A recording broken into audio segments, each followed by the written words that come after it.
The badge reader beeped green as Sarah Mitchell swiped her ID against the sensor. 21:15 on a Thursday night, same as always.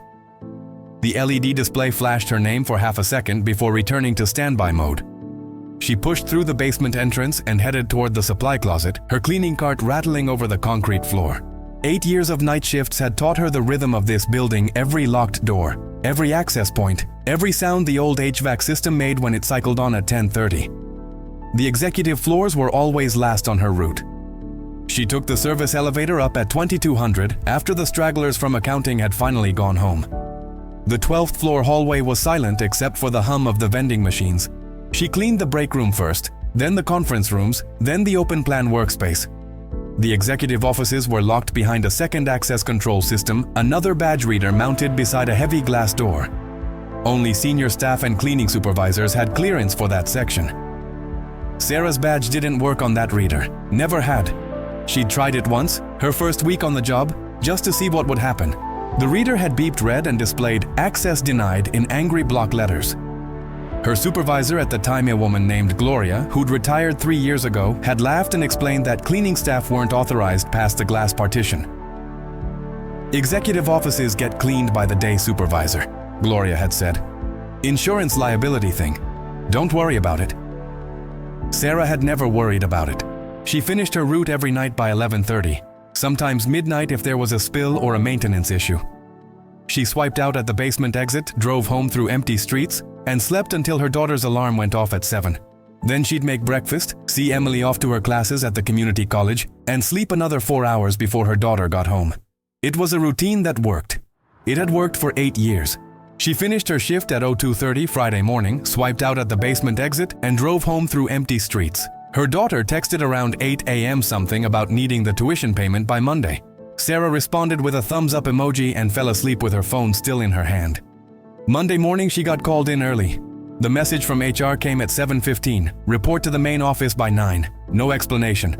Sarah read it twice, her stomach nodding. In 8 years, she'd never been called in early. She'd never missed a shift, never had a formal complaint, never been written up for anything. She texted Emily to say she'd be home late, threw on her cleanest pair of jeans and a button-down shirt, and drove to the office with her hands tight on the steering wheel. She arrived 20 minutes early and found Karen Jeffries waiting in the corridor outside the HR suite. Karen was the administrative director, late 40s, always in a blazer, always carrying a leather portfolio like she was about to negotiate a merger. She'd been with the company 3 years. Sarah had nodded to her in passing maybe a dozen times total. They'd never had a conversation longer than "good morning" and "have a good night." Karen didn't wait for HR to open the door. She stepped forward as soon as Sarah rounded the corner, her voice pitched loud enough to carry down the hallway. "Sarah Mitchell, we need to talk about a situation that occurred over the weekend." 2 other cleaning staff were clocking in at the end of the hall. Both stopped and turned. Sarah felt her stomach drop. "What situation?" "A Rolex watch is missing from the CFO's office. It was reported missing this morning when he came in. You were the last person with access to that floor on Friday night." Sarah blinked. "I don't have access to the executive offices. My badge doesn't open that door." Karen's expression didn't change. "You have access to the 12th floor. That's close enough. We're going to need to check your locker, right now." "Wait, you think I stole?" "I think we need to follow protocol." Karen gestured toward the stairwell. "Your locker is downstairs. Let's go." The 2 cleaning staff were still watching. One of them had her phone out. Sarah felt heat crawl up her neck. "You want to search my locker? Fine. But I didn't take anything." They walked down 2 flights in silence. Sarah's mind was racing. A Rolex. She didn't even know what a Rolex looked like up close. She'd seen them in magazine ads, in movies, on the wrists of executives who passed her in the hallway without making eye contact. The idea that she would steal one was absurd. The idea that she could steal one, that she'd even have the opportunity, was equally absurd. The basement locker room smelled like disinfectant and old coffee. Sarah's locker was in the back row, number 47. She spun the combination lock and pulled the door open. Inside, 1 spare uniform on a hanger, a reusable water bottle, a pack of gum, a paperback novel with a bookmark halfway through. Karen leaned in and inspected every corner. She even lifted the uniform off the hanger and checked the pockets. She unscrewed the cap of the water bottle and looked inside. She flipped through the pages of the book like something might fall out. Nothing. Karen stepped back and crossed her arms. The investigation is ongoing. You're suspended without pay pending the outcome. Suspended? You didn't find anything. Protocol requires a full internal review. You'll be contacted when we have more information. Karen turned and walked out without waiting for a response. Sarah stood there for a long moment, staring at the open locker. Her spare uniform swayed slightly on the hanger. She could hear the fluorescent lights buzzing overhead, the distant clang of a pipe somewhere in the building's guts. Then she closed the locker, spun the lock, and left the building. She sat in her car in the parking lot for 20 minutes before she trusted herself to drive. The official email arrived that afternoon. Subject line: Suspension notice pending investigation. The body text was 3 sentences long. Suspected appropriation of company property. Pending review by Human Resources and Security. Do not contact any staff members regarding this matter. It was signed by Karen Jeffries and copied to HR. Sarah read it 4 times. Then she opened her banking app and looked at her balance. Rent was due in 2 weeks. Her daughter's tuition payment was due in 6 days. She had maybe 3 weeks of cushion if she stopped buying anything except rice and beans. After that, she'd have to start making choices which bill to pay, which one to let slide. Her phone buzzed. A text from her daughter. "Hey mom, did you get a chance to send the payment yet? Bursar's office is sending reminders." Sarah typed out a reply, "I'll take care of it," and then deleted it. She didn't want to lie. She typed, "Working on it," and hit send. Then she put the phone face down on the table and stared at the wall. Emily called an hour later. "Hey mom, did you see my text?" "Yeah, I saw it." "Okay, cool. I know it's tight this month. I picked up an extra shift at the library, so that'll help with books." Sarah's throat tightened. "You don't need to do that. I want to help. You've been doing this alone forever." Emily's voice softened. "Are you okay? You sound weird." "I'm fine. Just tired." "Did you work a double?" "Something like that." They talked for a few more minutes, something about Emily's sociology class, a group project she was stressed about, and then Emily had to go. Sarah ended the call and sat on the edge of her bed. Her badge was still clipped to her belt loop. She unclipped it and turned it over in her hands. The magnetic stripe on the back was worn smooth from 8 years of swiping. The photo was from her first week. She looked younger, more hopeful, her hair pulled back in a ponytail that she didn't wear anymore. She set the badge on the nightstand and lay down. She didn't sleep. She stared at the ceiling and ran through the math in her head. If she didn't get her job back in the next 2 weeks, she'd have to dip into the small emergency fund she'd been building for Emily's 4-year transfer. If the suspension stretched past a month, she'd have to ask her sister for a loan, which meant enduring a lecture about financial responsibility from someone who'd never worked a night shift in her life. An hour later, she sat up. She grabbed her phone and opened the Photos app, scrolling back to last Thursday night. She'd taken a picture of a maintenance request form posted in the 12th floor break room, something about a leaking faucet she'd wanted to remember to report. The image was blurry, but the background was visible, including the wall-mounted placard beside the executive access door. She zoomed in. The text was just barely legible. All executive floor access log security depth, X-Tone 4022. For access records, contact J. Torres, Chief of Security. She stared at the image for a long time. Then she opened her laptop and navigated to the company intranet. The employee handbook was buried under 3 layers of links, behind a portal that required her login credentials. She found it eventually, a 200-page PDF that hadn't been updated since 2019. She downloaded it and used the search function. Access control returned 6 results. Security logs returned 2. One of them was in Section 9, Subsection 4. Access records for electronically monitored entry points are retained for a minimum of 90 days and are available for review in accordance with company transparency policies. She kept reading. Section 14, Subsection 2. Any employee under formal investigation has the right to request and review all evidence pertinent to the allegations, excluding information protected by attorney-client privilege or active law enforcement investigation. Sarah opened a new email. She addressed it to James Torres at the security extension listed on the placard. Subject: Formal request for access records. She kept the body text short and factual. I am writing to formally request access logs for all badge entries to Executive Office 12, CFO, for the period of October 21st through October 27th. I am currently under investigation for alleged theft from that office, and am exercising my right under Section 14.2 of the Employee Handbook to review all pertinent evidence. Please provide these records in electronic or printed format at your earliest convenience. She copied HR on the email. Then she copied the Director of Operations. Then she hit send before she could second-guess herself. The response came 6 hours later. Ms. Mitchell, I have received your request. Per company policy, I will need authorization from Human Resources before releasing access records related to an active investigation. I have forwarded your email to HR for clearance. J. Torres, Security.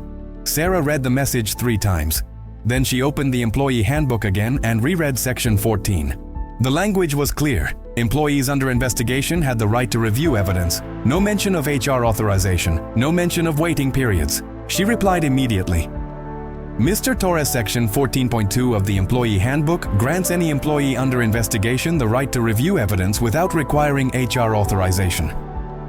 Denying this request would necessitate either closing the investigation or escalating to a formal proceeding with external legal review. I trust this can be resolved internally. Please confirm receipt and expected timeline. S. Mitchell. She hit send and then sat back. Her hands were shaking. She'd just threatened to lawyer up. She didn't have money for a lawyer. She barely had money for groceries. But Karen didn't know that. HR didn't know that. Her phone rang 10 minutes later. Unknown number. She let it go to voicemail. The message was from Karen. Her voice was tight, clipped. Sarah, this is Karen Jeffries. I don't know what you think you're doing, but sending aggressive emails to security and copying executives is not going to help your case. If you have questions about the process, you can direct them to HR. Stop trying to make this into something it's not. Sarah deleted the voicemail. Then she forwarded her original email to the Director of Operations again, this time with a single line added at the top. Following up on my request below. I have not yet received confirmation of a timeline for access record review. Please advise. She spent the rest of the evening refreshing her inbox. No response.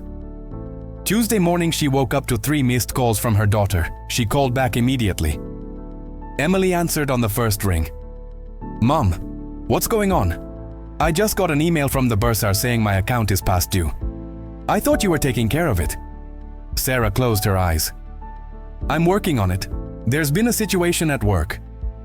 What kind of situation? I got suspended. It's temporary. I'll have it sorted out by the end of the week. Silence.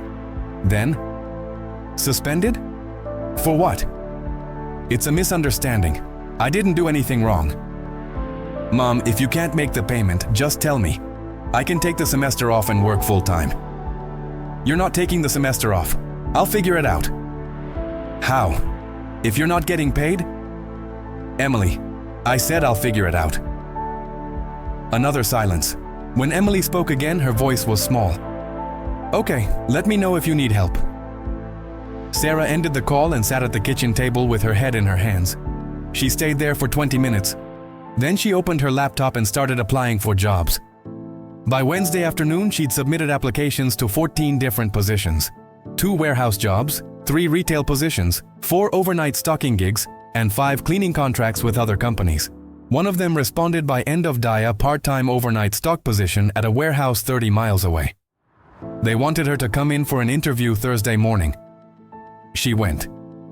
The warehouse was a sprawling concrete building surrounded by chain-link fence. The hiring manager was a guy in his 30s with a clipboard and a polo shirt. He walked her through the facility, rows and rows of metal shelving stacked to the ceiling, forklifts beeping as they moved pallets, the smell of cardboard and diesel. The job was 4 nights a week, 10 p.m. to 6 a.m., $12 an hour, no benefits. Sarah did the math in her head. 4 nights at 8 hours was 32 hours. $12 times 32 was $384 a week, about $1,500 a month before taxes. Her rent alone was $1,100. The hiring manager smiled. So what do you think? Can you start Monday? Sarah nodded. Yeah, I can start Monday. She drove home in silence. When she got back to her apartment, there was an email waiting. Subject, Resolution Meetings, Mitchell, Friday at 10 a.m. Location, Conference Room C. Attendees, Sarah Mitchell, Karen Jeffries, Linda Huang from HR, James Torres from Security, Robert Chen, Director of Operations. Mandatory attendance. Sarah read it twice. Then she called the warehouse and told them she couldn't start Monday after all. The hiring manager sounded annoyed. We need someone reliable. If you're not serious about this, I'm serious. I just need to handle something first. Can I call you back next week? He hung up without answering. Sarah spent Thursday night ironing her one good blouse and rehearsing what she'd say in the meeting. She practiced in front of the bathroom mirror, trying to sound calm and professional, trying not to sound desperate. She went to bed at midnight and lay awake until 3, running through every possible outcome. Best case, they'd found the watch somewhere else, realized their mistake, reinstated her with an apology.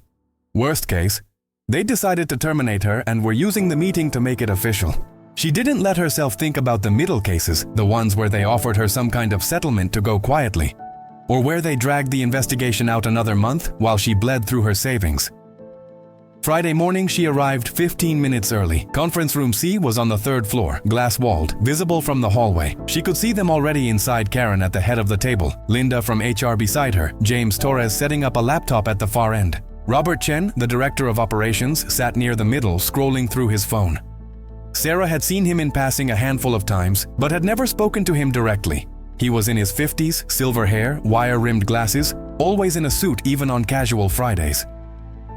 Sarah pushed the door open and took the only empty seat, directly across from Karen. Her heart was pounding so hard she could hear it in her ears. Karen didn't look up. She was flipping through a folder, making notes in the margin of a printed document. Linda offered a tight smile. "Thank you for coming, Sarah. We're hoping to resolve this matter today." Robert Chen closed his phone and set it face down on the table. "Let's get started.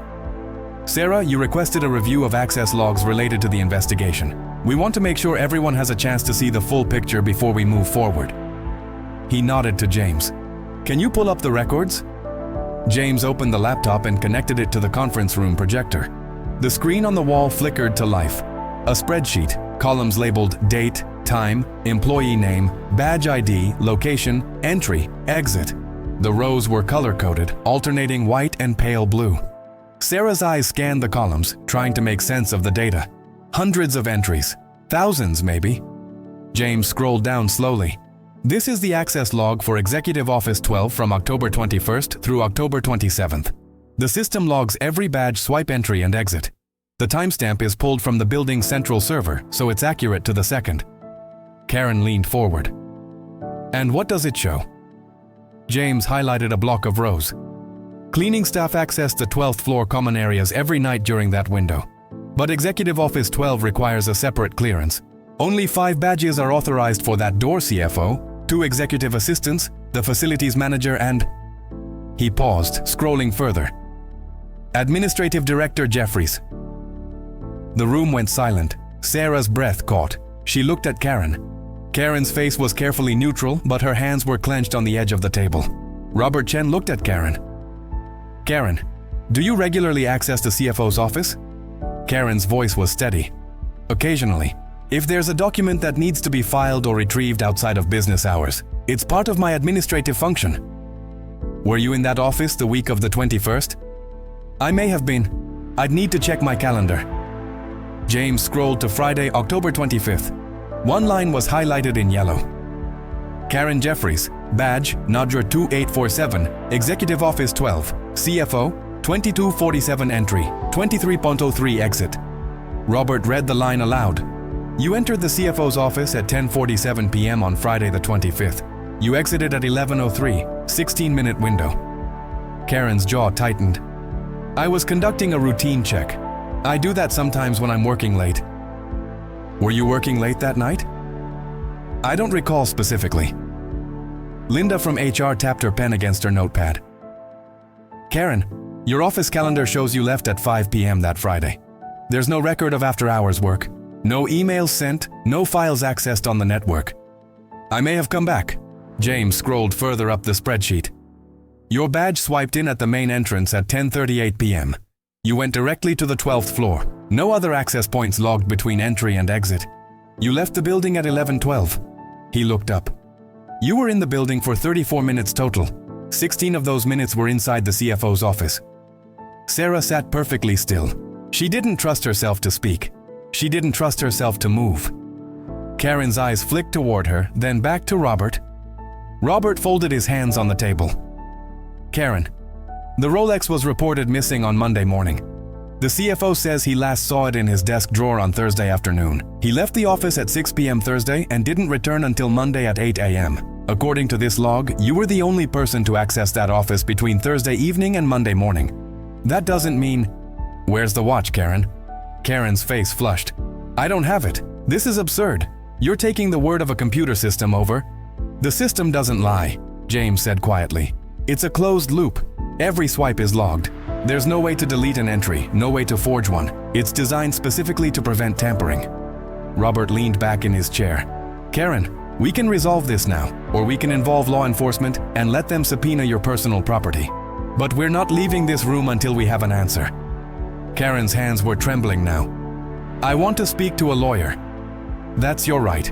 But understand that requesting a lawyer at this stage moves this from an internal investigation to a criminal matter. The police will be notified. Your home and vehicle will be searched. It'll be on the record.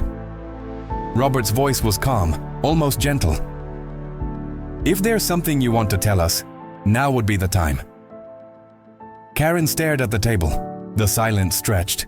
10 seconds, 20, 30. Finally, Robert looked at Linda.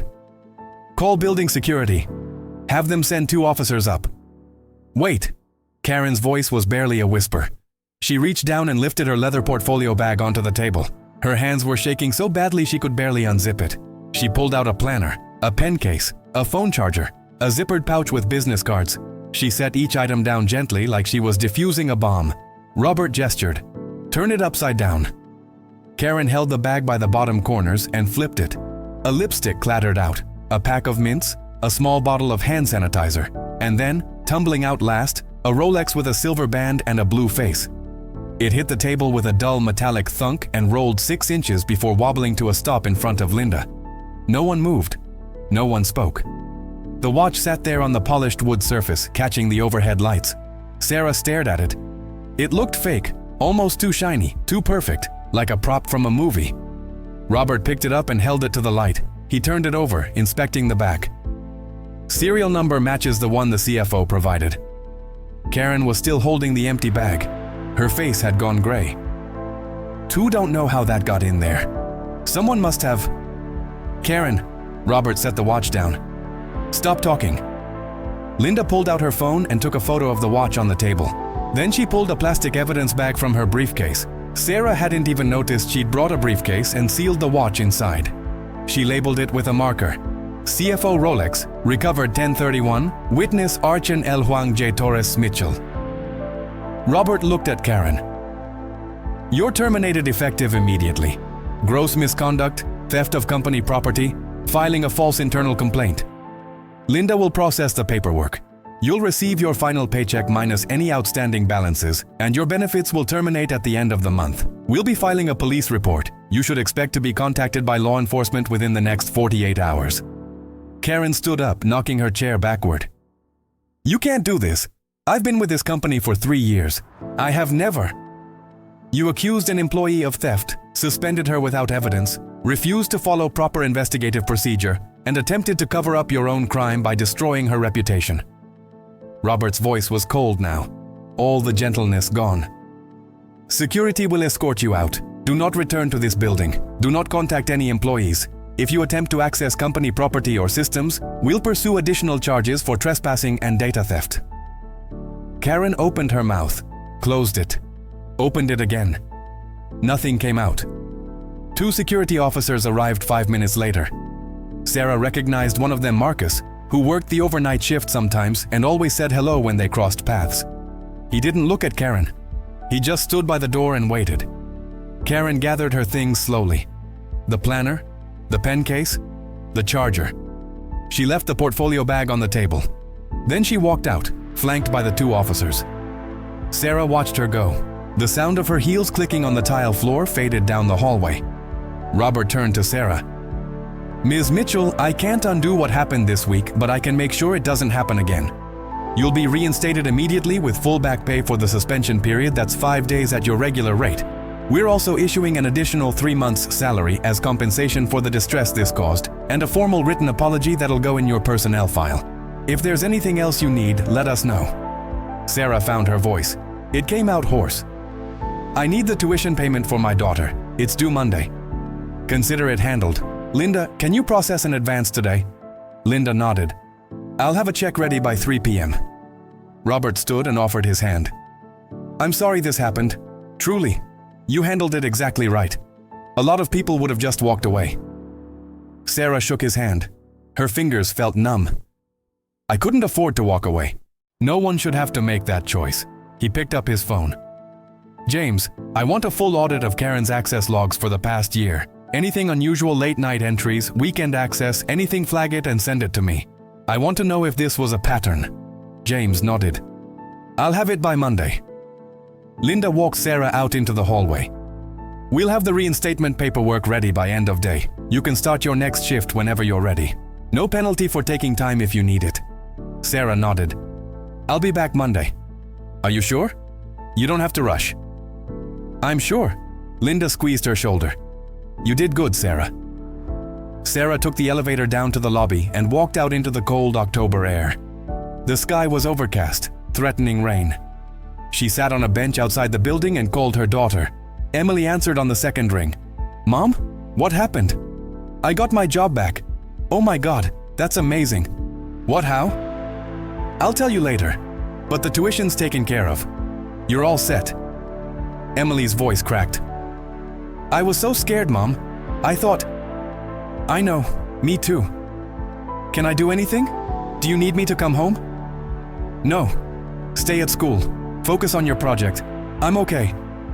They talked for a few more minutes. Emily kept asking questions: what happened? Who was responsible? Were they in trouble? And Sarah gave her the short version. When they finally hung up, Sarah sat on the bench for another 20 minutes, watching people walk in and out of the building. Office workers in business casual, delivery drivers with hand trucks, a group of interns laughing about something on someone's phone. Her badge was still clipped to her belt. She unclipped it and turned it over in her hands, ran her thumb across the magnetic stripe. The photo on the front stared back at her, 8 years younger, 8 years more hopeful. She looked different now. Tired. But still here. She put the badge back and stood up. That afternoon, she picked up the check from Linda's office. 3 months' salary plus 5 days back pay. It was more money than she'd ever held at once. She deposited it at the bank on her way home and then sat in the parking lot watching the balance update on her phone. For the first time in 5 days, she felt like she could breathe. Monday morning, she showed up for her shift at 2100, same as always. She swiped her badge at the basement entrance. The reader beeped green. She grabbed her cart and started her route. The 12th floor was quiet. She cleaned the break room first, then the conference rooms. When she got to the executive wing, she paused at the glass door with the badge reader. She looked at the placard on the wall. All executive floor access log security depth. Toshino Nio Sionia 4022. She pulled out her phone and took another picture, just in case. 3 weeks later, the company announced a new policy. All access logs for electronically monitored entry points would be audited quarterly by an independent third party. Any employee could request access records for their own badge activity at any time. No authorization required. The memo went out on a Monday morning, CC'd to every single employee. Sarah printed a copy of the memo and taped it to the inside of her locker door. Then she printed the first page of the access log from that Friday in October, the one showing Karen's entry at 22:47, and had it framed at a print shop for $12. She hung it in the break room on the 12th floor, right next to the coffee machine. Some of the day shift staff asked about it. She told them the short version. Word spread fast. By the end of the week, half the building knew what had happened. People started saying hello to her in the hallways. A few of the younger employees asked her advice when they had issues with management. She wasn't sure what to tell them, so she just said, "Document everything, and know your rights." The CFO got his watch back. Karen was charged with theft and filing a false report. The case worked its way through the system slowly: arraignment, pre-trial hearings, plea negotiations. Sarah didn't follow it closely, but Linda from HR kept her updated. Eventually, Karen took a plea deal. Restitution, probation, community service. No jail time. Sarah didn't know how she felt about that. Part of her wanted to see Karen face real consequences. Part of her just wanted to move on. Emily graduated that spring with honors. Sarah took 2 days off work and drove 6 hours to attend the ceremony. She sat in the bleachers with the other parents and watched her daughter walk across the stage in a cap and gown, accepting her associate degree with a smile that made Sarah's chest ache. Afterward, they went out for dinner at a cheap Italian place near campus. Emily talked about her plans transferring to a 4-year school, majoring in social work, maybe getting a graduate degree eventually. Sarah listened and nodded and felt something loosen in her chest. Pride, maybe, or relief. "I couldn't have done this without you," Emily said, twirling pasta on her fork. "You know that, right?" Sarah smiled. "You did it yourself. I just helped with the tuition." "You did more than that," Emily set her fork down. "You showed me what it looks like to fight for yourself, even when it's scary." Sarah didn't know what to say to that, so she just reached across the table and squeezed her daughter's hand. That summer, the company promoted Sarah to day supervisor. It came with a raise, benefits, and normal hours 6 a.m. to 2 p.m. 5 days a week. She could have dinner with Emily when she came home for breaks. She could sleep at night like a normal person. She almost turned it down. Night shifts were all she'd known for 8 years. The idea of changing her entire routine felt overwhelming, but Emily convinced her. "Take it, Mom. You've earned it." So she took it. Her first week on the day shift felt strange. The building was full of people phones ringing, printers humming, conversations echoing down the hallways. She had to learn new names, new faces, new rhythms. But she adapted. She always did. The framed access log stayed on the wall in the 12th floor break room. Someone added a sticky note to the corner. "Transparency works." Sarah left it there. On her first Thursday as day supervisor, she was training a new hire kid fresh out of high school named Marcus. Same name as the security guard. He was nervous, asking a million questions, apologizing every time he thought he'd made a mistake.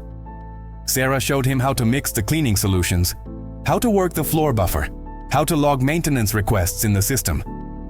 When they got to the 12th floor, Marcus pointed at the framed document on the wall. "What's that?" Sarah glanced at it. "A reminder." "Of what?" She thought about it for a moment. "That the truth doesn't disappear just because someone wants it to." Marcus nodded like he understood, even though he probably didn't. Sarah didn't elaborate. She just handed him a spray bottle and showed him how to clean the glass on the conference room doors. That night, she went home and cooked dinner for the first time in years, something other than scrambled eggs or ramen. She made chicken and rice and vegetables, and she ate at the table instead of standing at the counter. She called Emily and they talked for an hour about nothing important. When she finally went to bed, she fell asleep within minutes. No racing thoughts, no replaying the confrontation in conference room C, no wondering what would have happened if she hadn't asked for those access logs. She just slept. And when her alarm went off at 5 a.m., she got up, got dressed, and went to work.